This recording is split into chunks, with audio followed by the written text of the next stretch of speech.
Hello and welcome to the third rail. In the last episode I mentioned that I was going to dismantle my automated layout. We then went through the track plan that I put together, looked at the various routes and left things at the point where I needed to perform a few tests in order to be able to finalize a few details such as blocks and connectivity. So it's time to make some space.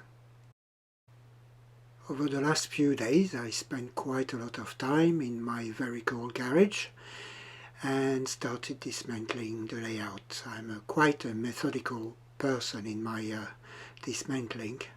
Despite the madness on show, everything goes back in its box because it's easier to find when you come to build the next layout. After a few hours, over a few days, the layout slowly but surely disappeared, as you can see on the various pictures, and everything went back where it came from, and I ended up with an empty table ready for the next step in the project. So when I was presenting the plan in the last episode, I mentioned that the inclines needed to be tested. They run at 3.3% and they're going around on a radius 1 curve, which is quite tight for most situations. So the critical part of the construct is the green section, which I've made a bit bigger on the screen now, and it's that configuration that I'd like to test first. To build these inclines I used the Märklin bridge system that was produced up until 1971 or 72. It's all made of metal with associated plastic pillars. The reference number of those bridges starts with a 716. And you can see a sample of the various elements here on the screen now. So we have the large bridge section which measures 36 centimeters. As you can see, it's got integrated roadbed, tracks and center contacts, and exactly the same fittings on each side as you would on a standard piece of Märklin M-Track.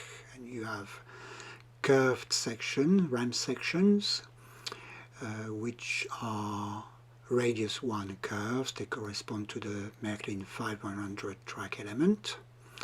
And we have some shorter straight sections which all measure 18 centimeters, either in the shape of a ramp like this one, or as we've seen previously, a lattice bridge.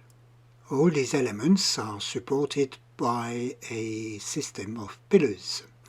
So we have a base which measures 3 mm in height, and some short elements which measure 6 mm in height, and some larger elements which measure 30 millimeters in height. All these elements can be stacked on top of each other. It's very stable, and you can see some little pegs at the top which are meant to be to fit in some holes that you have in the various bridge sections. As you can see, it's quite stable.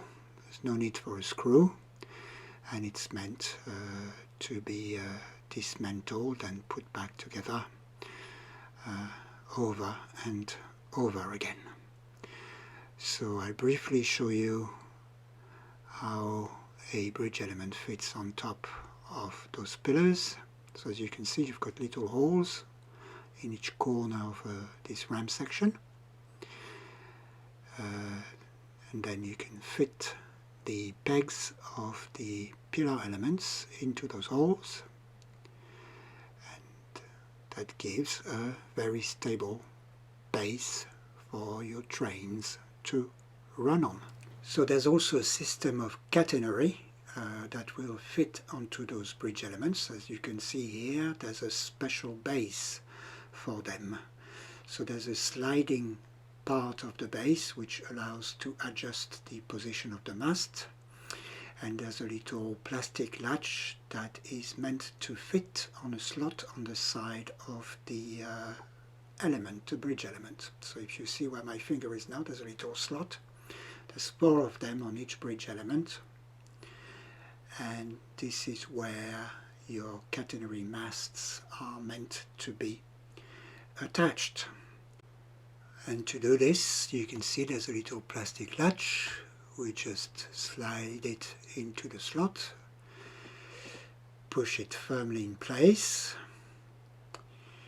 and then you can use the screw underneath. You can loosen the catenary mast, and I adjust it along the sliding base so that it's in the right place for the piece of catenary wire that you're going to use. Once you're finished, you just screw the tighten the screw again to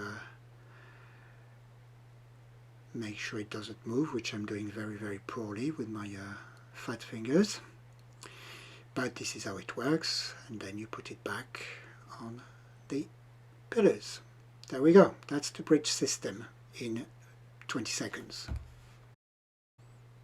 So as I was preparing for this video, I looked at my inventory of pillars, and I realized that I don't have enough in order to be able to bring the height of the various ramps to 107 millimeters as I planned in the previous video.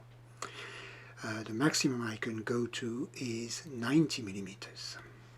So we're going to have to try with that reduced height. Now I'm not sure I'm going to be able to use catenary under the bridges, which would be a bit of a shame.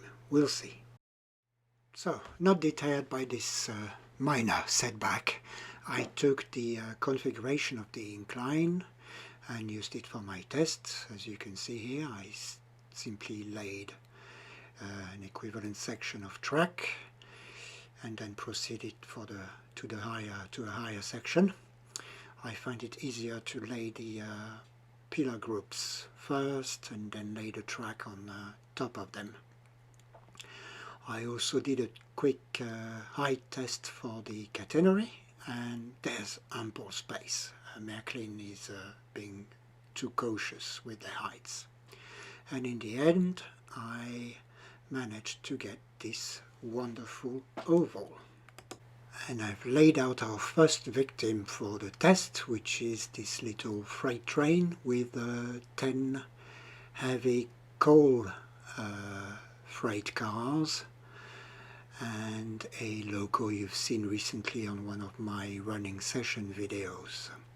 There's 10 wagons, all loaded, as you can see, and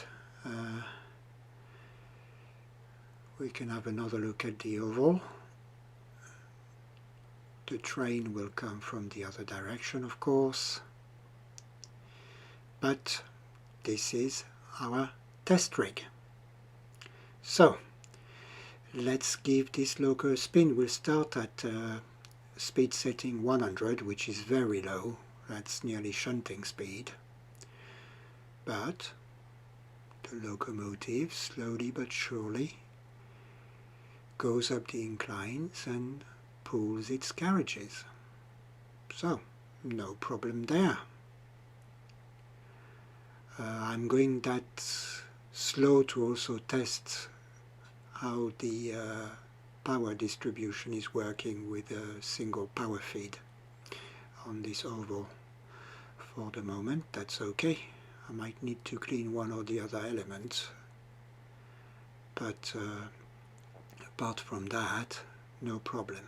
And of course, as we are going downhill, the locomotive accelerates a bit, but that's fine.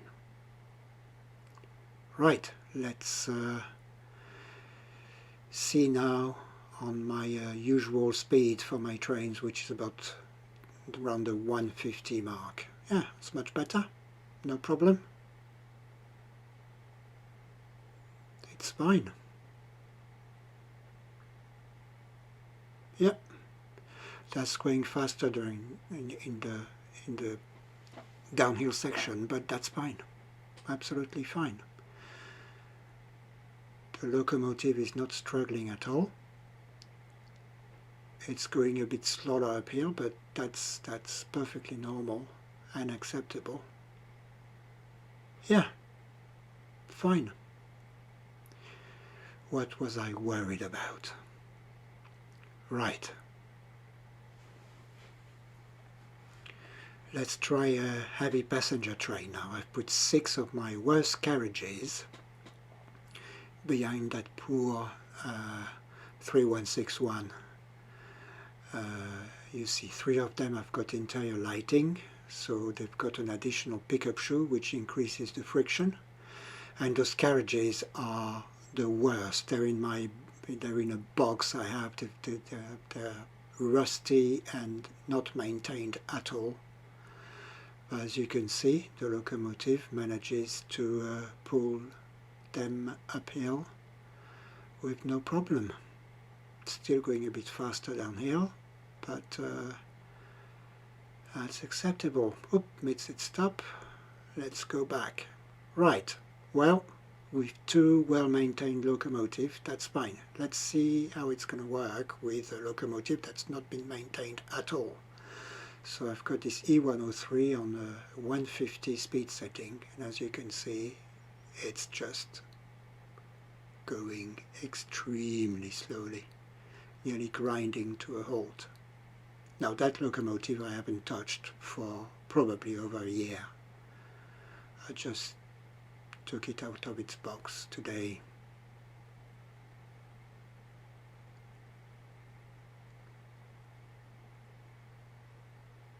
It's even like halfway through the downhill section that it starts picking up speed again.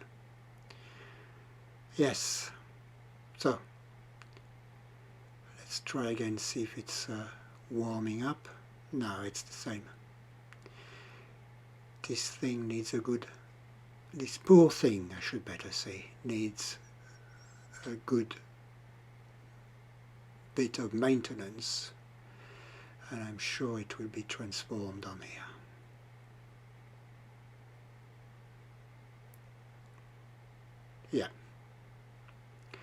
Yeah, not great. So, maintenance is important.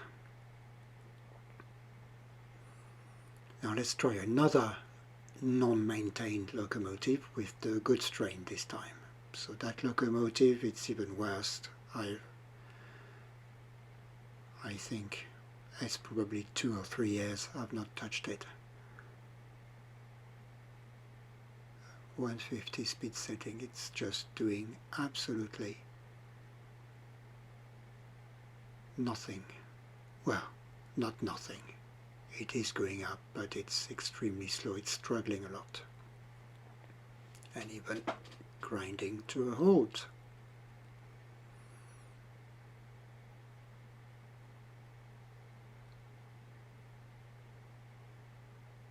Yeah, that model is the same construction as the beige and blue model we saw earlier in the video, so it should manage that with no problem at all.